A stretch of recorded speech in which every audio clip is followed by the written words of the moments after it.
Right now across the US, we are bracing for a giant pattern flip, and one big system is going to flip it all for the eastern half of the United States.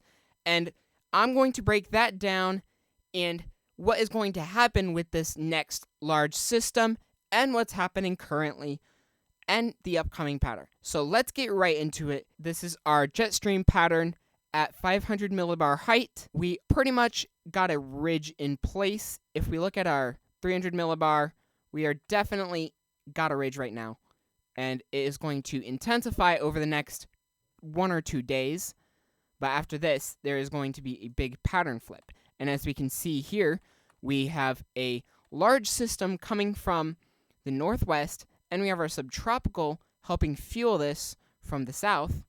And this is going to combine into one large system that is going to produce a big cold front coming behind it. And we're going to even have a potential for severe weather right up in front of it.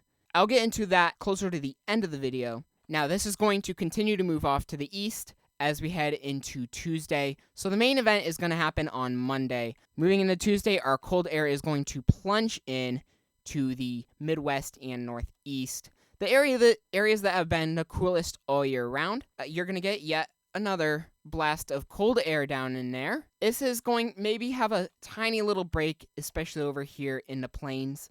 But we're going to have a more of a dive down of some more extremely cold air as we head into the end of the week next week. And this is going to be pretty intense. And it seems like the pattern like this is going to keep us relatively cool. So right now we are wrapping up a atmospheric river across the whole west coast from Southern California all the way up into here. You're going to have plenty more snow and rain yet to go.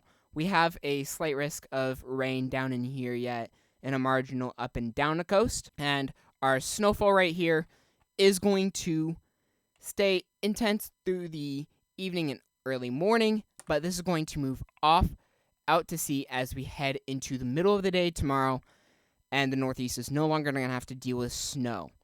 In the meantime, we're going to be relatively quiet. We're going to have some snow over here in the mountains, but very quickly you can see the divide between our snow over here in the plains. We're going to have a pretty big moisture surge because we have so much heat, and behind it our cold is really going to combine. And because of this is going to combine into one large weather system, producing heavy snow over here in the Midwest to the west of the Great Lakes. And our cold air is already plunging down into Oklahoma. That's freezing temperatures. And this system is actually insanely intense. We go from 998 in 18 hours. We go from 998 to 971. This is basically a bomb cyclone, which I believe it's a 24 millibar drop in 24 hours. This is a 28 millibar drop in 18 hours, so this definitely meets the criteria of a bomb cyclone. And because of this, it is going to produce some very heavy snow over here in the upper Midwest and Great Lakes. And because of this cool air coming behind, we're going to have one of our greatest lake effect snowstorms of the year. And eventually, as we head into midweek, this is going to become a little less intense. We're still going to have some lake effect snow over here in the Great Lakes, but eventually we're going to have some sort of Clipper-like system as we head into Thursday in the upper plains, maybe the Midwest, and over here into the Northeast potentially. And this is going to produce even more cool air, dipping down to the same areas. This snowstorm is going to bring even more lake effect snow. We'll get to the snow totals right here in a bit, but as this moves through, it's going to add some more cool air, and then maybe a pattern flip, but as you can see here, it gives another shot of snow and some more cool air, and I think we're going to be locked into this pattern for quite a while. Now, here's why I'm saying that, because here's our European model. This is the 12Z run on the 26th, so this is the most up-to-date long future run. The heat wave is going to continue until Sunday, when our cool air is going to really push into there.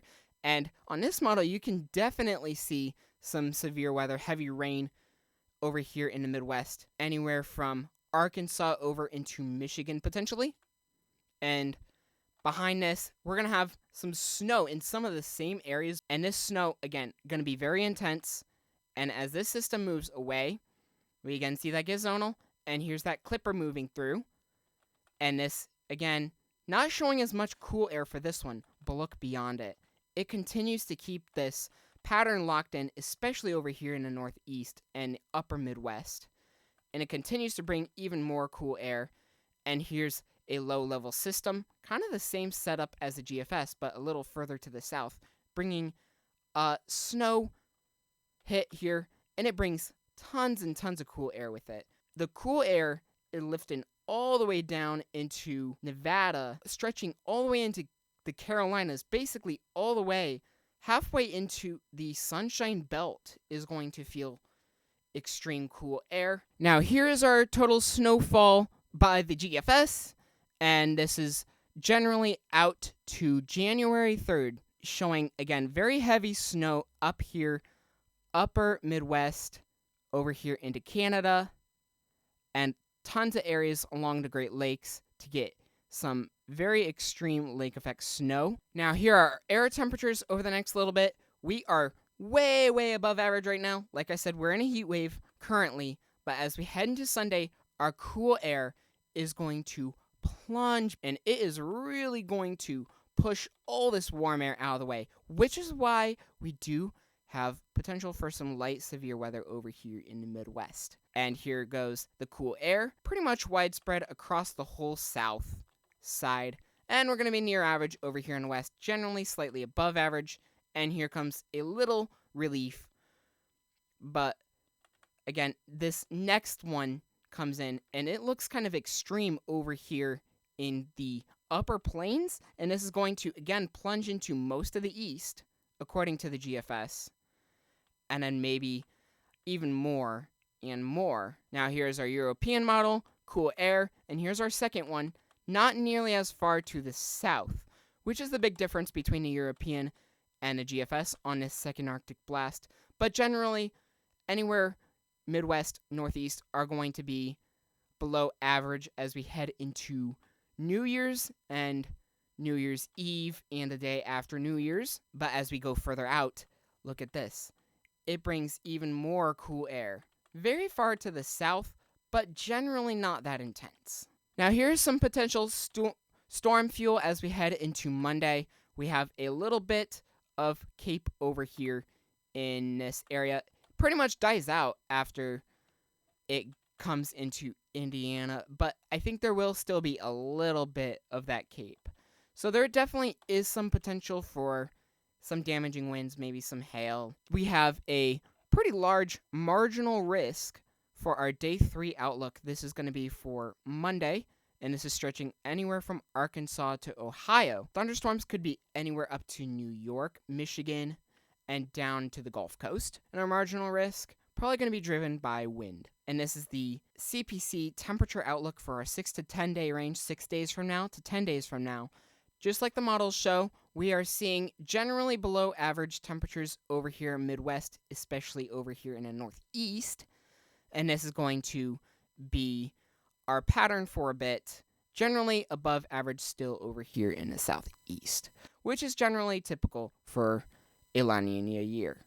Speaking of our ENSO forecast, we are generally going to be ending up into neutral as we head into late winter, which is going to change our weather pattern significantly, and it's going to be more volatile closer to the end of the season. Not a specific pattern is going to be driving it as we head into spring, and it looks like we are going to end up in a weak El Nino as we head into the summer next year. That's all. I will see you very soon.